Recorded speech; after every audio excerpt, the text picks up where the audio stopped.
Life tends to devolve. Maybe that's too harsh a word. Down to the, hi dogs, down to the routine. And the routine gets tedious, you know. Even if it's a good life, even if it's a good routine, you know, a routine of gaining means. What do I mean by that? A routine that helps you to get ahead, it's still a trudge, right? I mean, even if you were, whatever it is, if you were making widgets and getting the good value for the widgets, you're still making widgets all day. And I make widgets all day. You know,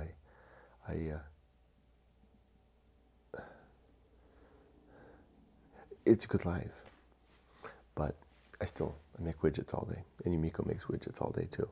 And most likely you make widgets all day too.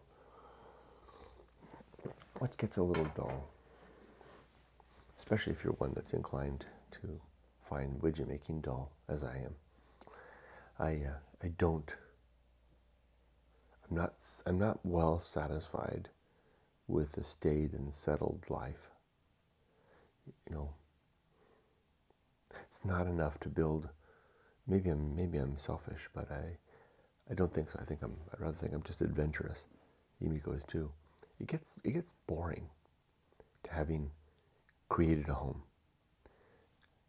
You know, you create a home, like this is the best home we've ever lived in for sure.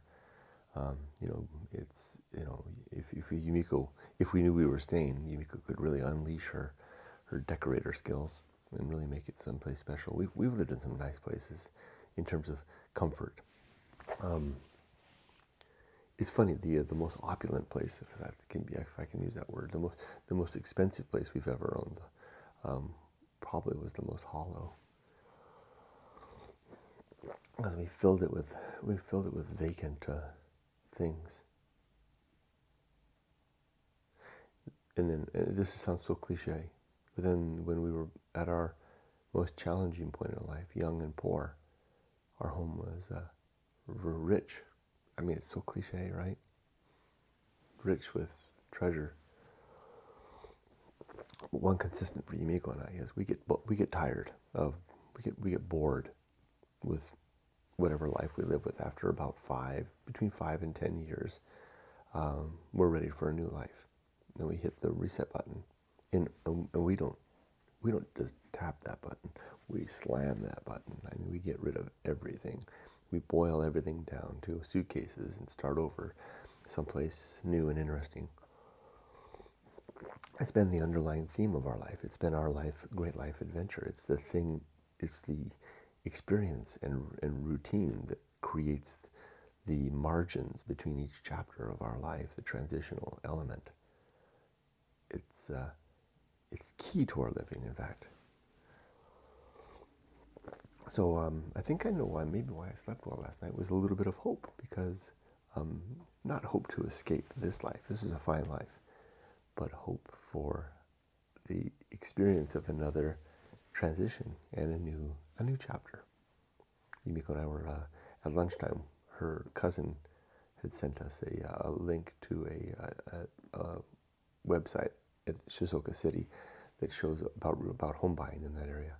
And there was a section in there for old homes that nobody really wanted, that were at a bargain price. I mean, deep bargain. We're talking hundreds of dollars, not thousands or 10,000s or hundreds of thousands, but hundreds of dollars when you convert it. Like Ichiman Gosen, which is like $117 for the one we found, which I recognized. I was browsing through it. I went, hey, I know that house. And so I posted about it yesterday. And in writing the post on Facebook, I kind of told the story of that's what did it. Because I took the story, which was just electrical impulses in my head, and I pulled them out of my head and put them down. And it told a tale of potential. Because that house is right across the street from a bus stop, which is the second to last bus stop in those mountains, which bus line leads all the way back to Shizuoka City, Machi downtown area, where the bus state terminal is in the same terminal as the JR train station line, which is where the Shinkansen stops.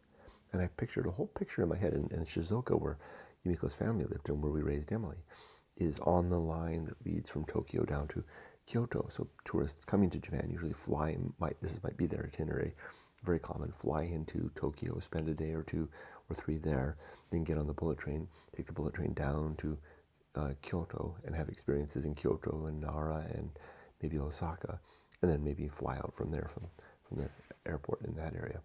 You see a lot in that tour. It's a very common tour route. Shizuoka City is almost midway between, it's not quite midway, maybe 1/3 of the way through from Tokyo to Kyoto. And guess what? There's a bullet train stop in Shizuoka.